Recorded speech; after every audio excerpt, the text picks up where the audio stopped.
Arkadaşlar bahçemize geldik. İlk römork gübremizi getirdik.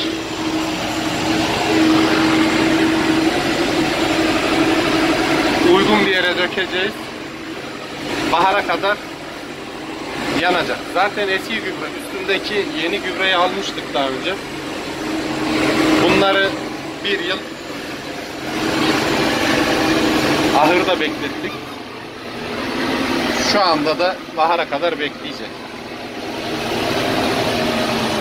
Daha sonra ağaçlarımızın diplerine uygulama yapacağız.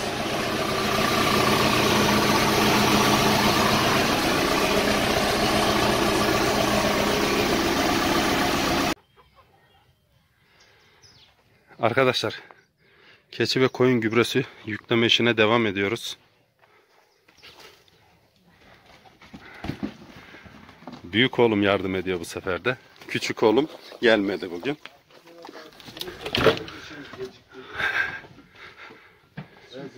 Çapa makinesiyle çapaladık.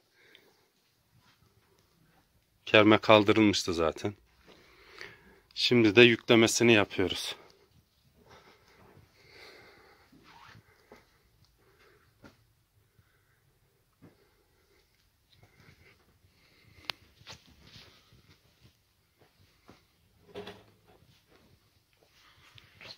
Buraları çapa makinesiyle geçtim. Bayağı inceldi. Buralar geçilmedi tabii ki. Bunlar toplanacak. Daha sonra çapa makinesiyle geçeceğiz.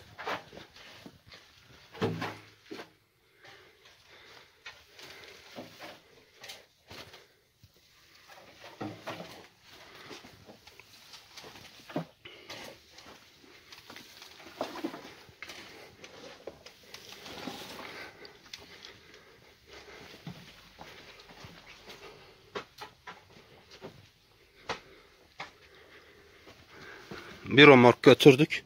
Bu da ikinci römorkumuz. Bu hafta 2 römork yeterli. Önümüzdeki hafta belki bir römork daha getirebiliriz.